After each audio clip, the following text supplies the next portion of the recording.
നാലാം ഡൈവിൽ ഈശ്വർ മാൽപേക്ക് ചില നിർണായക സൂചനകൾ കിട്ടിയെന്നാണ് ഇപ്പോൾ അറിയാൻ കഴിയുന്നത്. വിവരം എന്താണ് നിർണായക സൂചന? അല്പസമയത്തിനകം നമുക്ക് ശ്രീകാന്തിലേക്കോ ഷെഫീദിലേക്കോ പോകാം. എന്തായാലും നേവിയുടെ 4 ബോട്ടുകൾ സ്ഥലത്താണ്.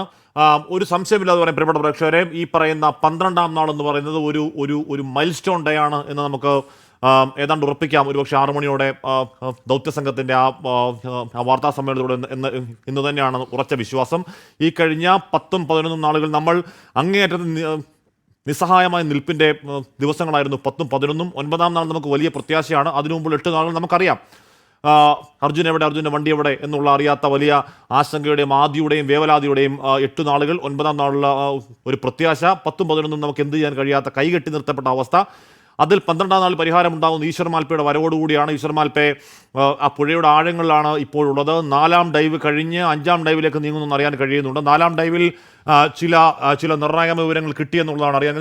പ്രിയപ്പെട്ട പ്രേക്ഷകർ ദൃശ്യങ്ങൾ കാണുന്നുണ്ട്. എല്ലാവിധ സഹായങ്ങളും അവിടെയുണ്ട്. ഡ്രോണുണ്ട്, നേവിയുടെ ബോട്ടുകൾ അവിടെയുണ്ട്. ഏതെങ്കിലും അടിയന്തര സാഹചര്യം ഉണ്ടായാൽ ഇടപെടാൻ നേവി സജ്ജമാണ്. അങ്ങനെ പറഞ്ഞാൽ നേവിയുടെ ഹൈ എൻഡ് എക്സ്പെർട്ടൈസും ഈശ്വർ മാൽപ്പയുടെ ഹൈ എൻഡ് പ്രാക്ടിക്കൽ ജീവിത പരിചയവും കൂടി സംയോജിക്കുമ്പോൾ എന്തെങ്കിലും ഒരു തീരുമാനമുണ്ടാകും എന്ന് തന്നെയാണ് പ്രതീക്ഷിക്കേണ്ടത്.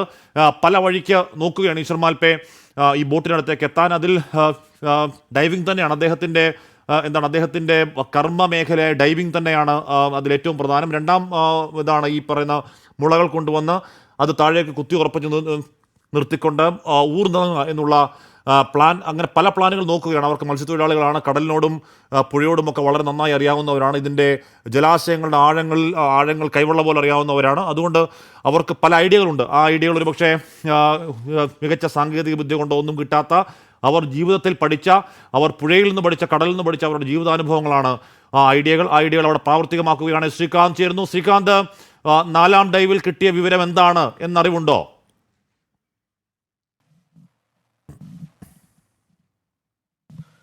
നിലവിലിപ്പോൾ നമ്മുടെ പ്രതിനിധി അരുൺ ഇവിടുത്തെ കാർവാർ MLA സംസാരിച്ചിരുന്നു. കാർവാർ MLA പറയുന്നത് വളരെ ശക്തമായ അടിയൊഴുക്ക് ആ സ്ഥലത്തുണ്ട്. ആ അടിയൊഴുക്കിനെ വകവയ്ക്കാതെ നിലവിലിപ്പോൾ ഈശ്വർ മാൽപ്പെ അവിടെ പരിശോധന നടത്തുകയാണ്.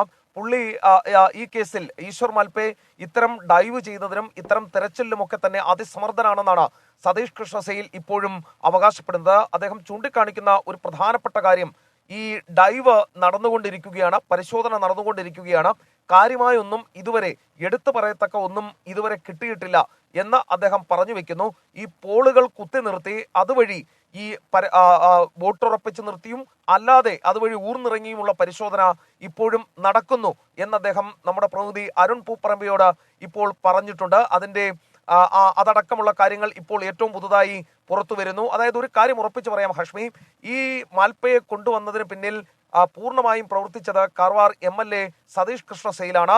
അദ്ദേഹത്തിന്റെ നേതൃത്വത്തിലാണ് നിലവിലിപ്പോൾ ഈ ഈശ്വർ മാൽപ്പയെ കൊണ്ടുവന്നിട്ടുള്ളത്. ഈശ്വർ മാൽപ്പെ തൽക്കാലം ഈ ദൗത്യത്തിൽ നിന്നും പിന്മാറില്ല എന്ന് അദ്ദേഹം പറഞ്ഞിട്ടുണ്ട്. അദ്ദേഹം ചൂണ്ടിക്കാണിക്കുന്ന കാര്യം, തനിക്ക് ആത്മവിശ്വാസമുണ്ട്. ഈ എത്ര വലിയ കുത്തൊഴുക്കായാലും എത്ര വലിയ പ്രതിസന്ധിയായാലും അവിടെ തങ്ങളുടെ പ്രവർത്തനം നടത്താൻ കഴിയുമെന്ന് തങ്ങൾക്ക് ഉറപ്പുണ്ട്. ഇതിനു മുൻപ് 1000 തവണ തങ്ങൾ ഇത്തരം പ്രവൃത്തികൾ ഏറ്റെടുത്ത് വിജയകരമായി പൂർത്തിയാക്കിയിട്ടുണ്ട്. ഗംഗാവാലി പുഴ അത്ര പുതുമയുള്ള സ്ഥലമൊന്നുമല്ല. തങ്ങൾക്കിത് ചെയ്യാൻ സാധിക്കുമെന്ന ആത്മവിശ്വാസത്തോടെയാണ് അദ്ദേഹം തന്റെ ജോലി തുടരുന്നത്. ഔദ്യോഗികമായി അദ്ദേഹത്തിന് അനുമതി കിട്ടിയിട്ടില്ല. കാരണം അങ്ങനെ ഒരു അനുമതി ഇപ്പോഴത്തെ ഈ അണ്ടർ വാട്ടർ കറണ്ട് ഉള്ളപ്പോൾ കൊടുക്കാൻ ഒരു ജില്ലാ ഭരണകൂടത്തിനും സാധിക്കില്ല. പക്ഷേ സ്വന്തം റിസ്കിൽ അദ്ദേഹം ഇറങ്ങിയിരിക്കുന്നു. തൊട്ടു പിന്നാലെ കളക്ടർ പറഞ്ഞു അദ്ദേഹം ചെയ്യുന്ന വലിയ സേവനം തന്നെയാണ്. അങ്ങനെയെങ്കിൽ നേവി ഏതെങ്കിലും തരത്തിലുള്ള പ്രശ്നമുണ്ടായാൽ അദ്ദേഹത്തിന് എല്ലാ പിന്തുണയും നൽകണം എന്ന്. ശ്രീകാന്ത്, ഇപ്പോൾ ഈശ്വർ മാൽപ്പെ എത്ര എക്സ്പെർട്ടൈസ് ഉള്ള ആളാണെങ്കിലും നമ്മൾ ഇന്നലെയൊക്കെ കണ്ട പോലെ ഇന്നലെ വൈകിട്ട് നമ്മൾ ഈ ദുരന്ത ഭൂമിയിൽ പോയിട്ട് തിരിച്ചു വരുമ്പോൾ പെയ്ത പോലെയുള്ള ഞാൻ ഓർക്കുന്നു, ഇന്നലെ നമ്മൾ ഒരു കുടയ്ക്ക് കീഴിൽ നിൽക്കാൻ പെട്ട പാട്. ശ്രീകാന്ത്, അമ്മാതിരി കൊടുങ്കാറ്റും പെരുമഴയും പെയ്യുകയാണെങ്കിൽ മാൽപ്പയുടെ ദൗത്യത്തെയും അത് ബാധിക്കും. ശ്രീകാന്ത്, പെയ്യാതിരിക്കട്ടെ. ഞാൻ ഇപ്പോൾ ശ്രീകാന്ത് ഷെഫീദ് റാവുത്തർ കൂടി ചേരുന്നുണ്ട്. ഷെഫീദ്, ഈ 4ാം ഘട്ട ഡൈവിന്റെ എന്തെങ്കിലും വിവരങ്ങൾ കിട്ടുന്നുണ്ടോ? എന്താണ് ഏറ്റവും പുതിയ വിവരം ഷെഫീദ്?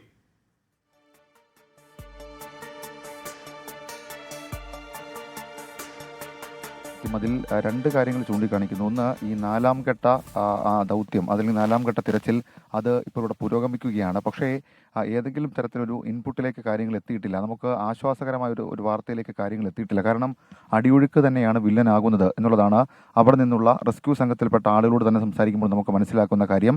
പക്ഷേ അതേസമയം ആ ദൃശ്യങ്ങൾ നമ്മുടെ ക്യാമറാമാൻ ഒന്ന് ജസ്റ്റ് ഒന്ന് മറുഭാഗത്ത്, കരയുടെ മറുഭാഗത്തേക്ക് കാണിച്ചാൽ അവിടെ നമുക്ക് കാണാൻ സാധിക്കും നിരവധി ഡിങ്കി ബോട്ടുകളടക്കം നിരവധി ആളുകൾ അവിടെ അണിനിരന്ന് നിൽക്കുന്നുണ്ട്. ഇപ്പോൾ ഈ മത്സ്യബന്ധന തൊഴിലാളികളുടെ ഒരു വള്ളം നമുക്ക് കാണാം. അതിനുമപ്പുറത്തേക്ക് നമുക്ക് കുറച്ചുകൂടി ആ ദൃശ്യങ്ങൾ ഇടത്തേക്ക് പോയി കഴിഞ്ഞാൽ അവിടെ നമുക്ക് ഈ ഡിങ്കി ബോട്ടുകൾ കാണാം. ഈ ഡിങ്കി ബോട്ടുകളിലൊക്കെ ആളുകൾ ഇങ്ങനെ നിലയുറപ്പിച്ചിരിക്കുകയാണ്. എന്തെങ്കിലും തരത്തിലൊരു സൂചന ലഭിച്ചാൽ ഉടൻ തന്നെ അവർ ഓക്കെ, അവിടെ ഈ റേഞ്ചിനെ കുറിച്ച് പ്രശ്നമുള്ള സ്ഥലമാണ്. എന്തായാലും പ്രേക്ഷകർ ദൃശ്യങ്ങൾ കാണുന്നുണ്ട്. നാലാം ഘട്ട ഡൈവിലാണ് ഇപ്പോൾ ഉള്ളത് ഈശ്വർ മാൽപ്പെ ഉള്ളത്. നാലാം ഘട്ട ഡൈവിൽ തന്നെയാണ് ഇപ്പോഴും ഉള്ളതെന്ന് അറിയാൻ കഴിയുന്നു. അതിനിടയിൽ ലോറിയിലേക്ക് എത്താൻ കഴിയുമോ, ക്യാബിനിലേക്ക് എത്താൻ കഴിയുമോ എന്നുള്ളതാണ് പരിശോധന. നേവി എല്ലാവിധ ഒരുക്കങ്ങളും പൂർണ്ണമായി. ഈശ്വർ മാൽപ്പയ്ക്കും സംഘത്തിനും പൂർണ്ണ സംരക്ഷണം നൽകാൻ കിട്ടിയ നിർദ്ദേശത്തിന്റെ അടിസ്ഥാനത്തിൽ ദ വസ്കർ സിനോറിയോ ഉണ്ടാവുകയാണെങ്കിൽ പോലും നേരിടാൻ തയ്യാറെടുത്ത നേവി സംഘങ്ങൾ അവിടെയുണ്ട്, NDRF സംഘങ്ങൾ അവിടെയുണ്ട്. ഈശ്വർ മാൽപ്പയിൽ നിന്ന് എന്തെങ്കിലും ഒരു സുപ്രധാന വിവരം കിട്ടുമെന്നാണ് പ്രതീക്ഷ. പക്ഷേ അല്പസമയം മുൻപ് കാർവാർ MLA സതീഷ് കൃഷ്ണയിൽ നമ്മുടെ പ്രിയപ്പെട്ട പ്രതിനിധി അരുൺ പൂപ്പറമേ സംസാരിച്ചിരുന്നു. സെയിൽ പറയുന്നത് നിലവിൽ ഈ ഘട്ടത്തിൽ അങ്ങനെ ഒരു പോസിറ്റീവ് ഇൻപുട്ട് നമുക്ക് കിട്ടുന്നില്ല എന്നുള്ളതാണ്. ഇന്നത്തെ ദൗത്യം ഏത് സമയം വരെ തുടരുമെന്ന് അറിയില്ല. പക്ഷേ പുഴയോട് കീഴടങ്ങാത്ത, കടലിനോട് കീഴടങ്ങാത്ത, പ്രതികൂല സാഹചര്യങ്ങളോട് കീഴടങ്ങാത്ത ഈശ്വർ മാൽപ്പെ എന്നല്ല മത്സ്യബന്ധനം നമ്മൾ കണ്ടതാണ്. പ്രളയ സമയത്ത് നമ്മുടെ കേരളത്തിൻ്റെ സേനാനികളെ നമ്മൾ കണ്ടതാണ്. ആ സേനാനികളെ പോലെ തന്നെ ഒരു പ്രതിസന്ധിയോടും കീഴടങ്ങാത്ത കടലിൻ്റെ മക്കൾ അവിടെ പുഴയിൽ തിരയുമ്പോൾ ഉറപ്പായും അല്പസമയത്ത് പോസിറ്റീവ് ഇൻപുട്ട് കിട്ടും എന്ന് ആത്മാർത്ഥമായി പ്രതീക്ഷിക്കാം. അതിലേക്ക്